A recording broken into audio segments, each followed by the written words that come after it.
She unlocked my door like it was hers. No knock, no hesitation, just the scrape of metal and the smug click of authority.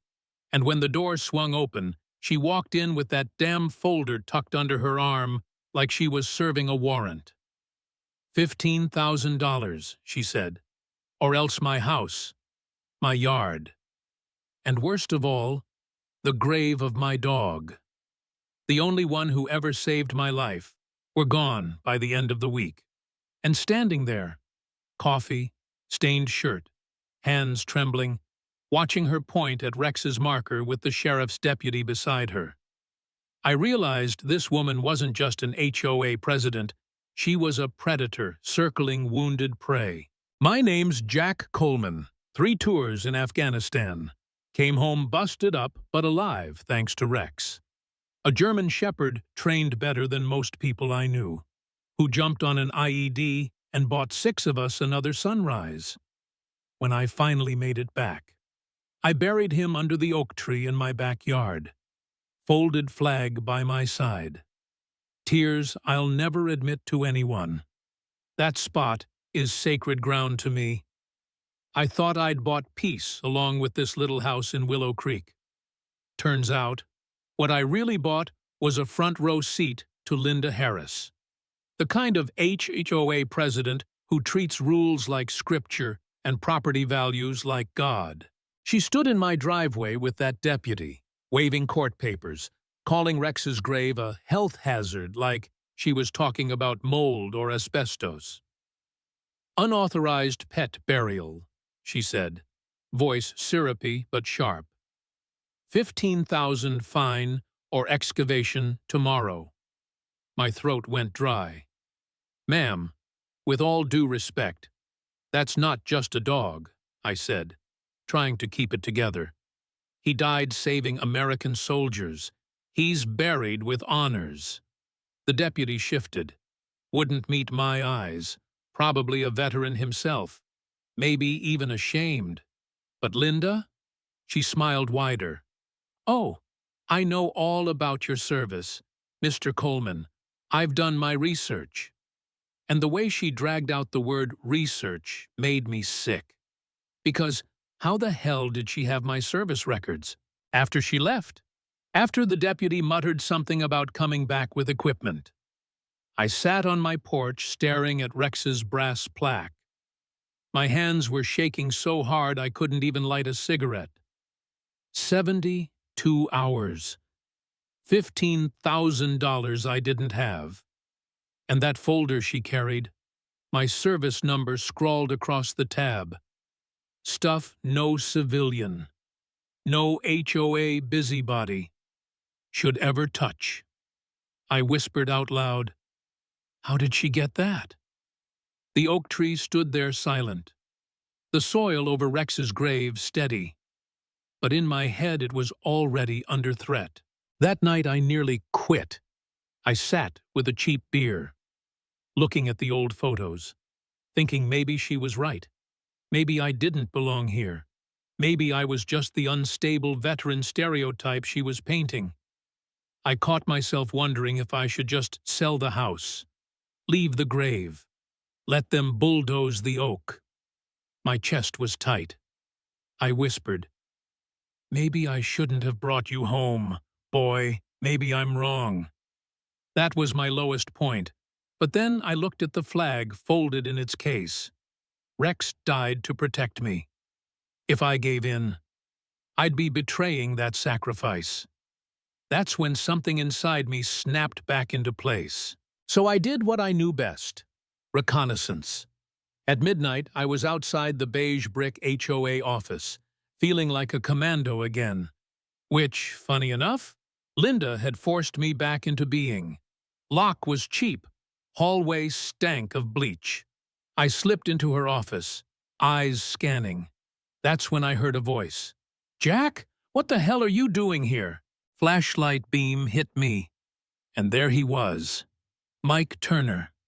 My old brother, in arms from Kandahar. Now a cop. For a second my heart stopped. But then he lowered his gun, shut the door, and sighed. Jesus, man, you break into HOA offices now? I told him. About Linda. About the grave. About the file with my service number. He listened, jaw tight, then started digging through her cabinets with me. And we found it. Thick folder labeled Veterans Project. Inside, deployment schedules, PTSD notes, divorce filings, even financial debt breakdowns. Not just mine. Williams, Patterson, Thompson, all vets in the neighborhood, all picked apart like prey. Every weakness mapped, every vulnerability logged. Mike whistled low. She's not just enforcing rules. She's hunting you guys. Next day, I gathered them at my house. 6 families, worn-out faces, kids whispering in the background.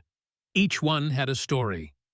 Williams fined for a trailer hitch, Patterson for excessive motion lights, Thompson for unmown grass he couldn't cut because of chronic pain from shrapnel. I spread out the photos of Linda's files. She's not enforcing anything. She's running a campaign. Silence. Then Patterson muttered, "How the hell did she get this intel?" No one answered. But everyone knew we weren't crazy. We were targets. Linda, of course, countered. That evening, she packed the community center, brought in private security, and staged a performance. Certain individuals with violent histories have formed a group aimed at intimidating HOA officials, she said, staring right at me. People gasped. Neighbors I'd helped carry groceries turned their backs. Williams stood up to speak, but one of her guards moved forward, hand on his belt. Williams sat back down. The narrative was set. We were the threat. She was the protector. Walking home, shoulders slumped. I felt beaten. She'd turned my military service into evidence of instability. She was winning the war without lifting a finger. That's when Mrs. Ellis, my 80-year-old neighbor, waved me over to her porch. She leaned in, voice hushed. "Jack, I saw her 3 nights ago, digging in your yard, near the oak. Flashlight, bag in her hand. She didn't know I was watching." My stomach clenched. She hadn't just threatened excavation. She'd already trespassed. 2 days later, while I sat in holding after Linda accused me of burglary, someone professionally dug up Rex's grave. Precise, clean, his remains gone, the brass plaque neatly set aside. And the box I'd buried beneath him, the one with my grandfather's Medal of Honor and other family medals, gone too. I collapsed in the dirt, gutted. I'd lost Rex twice.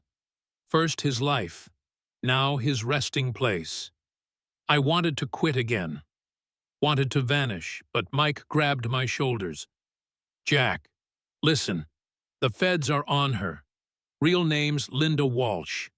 Wanted in 3 states for real estate fraud and veteran targeting. She's not just an HOA tyrant. She's a criminal. Help us, and we'll end this." That flipped a switch. I wasn't just defending Rex anymore. I was taking down a predator. We set the trap, swapped my locks, set up cameras, prepared files of her crimes, and, sure enough, just after midnight, I heard the scrape of a master key in my front door. She crept in, muttering to herself, bag of planted evidence in hand. She rounded the corner expecting an empty house, and froze. Because there we were, me in my chair, Mike in uniform, federal agents spread across my living room, her entire fraud operation laid out on the coffee table, her face drained. The bag slipped from her hand. One agent spoke, voice like steel.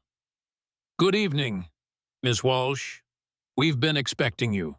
For once, Linda Harris, queen of property values, destroyer of reputations, was speechless. They read the charges: fraud, conspiracy, illegal entry, evidence tampering, discrimination against veterans, She tried to laugh it off, bitter and hollow. You think you've won, Jack? You'll never get back what was buried with that mutt. Maybe she's right. Maybe those medals are gone forever, swallowed by collectors. But as they cuffed her, marched her out into the flashing red and blue, I realized I'd already won. She was stripped of power, dragged out of the very home she tried to steal. The predator looked small, pathetic, a puppet with its strings cut. The house was silent after, too silent. I stood in the doorway, watching neighbors peek through blinds, their queen in shackles.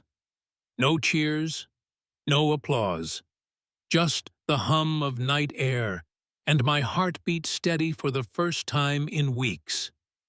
Linda was finished. Rex's grave was empty. But the fight he'd started lived on. And that's it. That's how an HOA president who thought she owned everything walked into my house and left in cuffs. The lesson?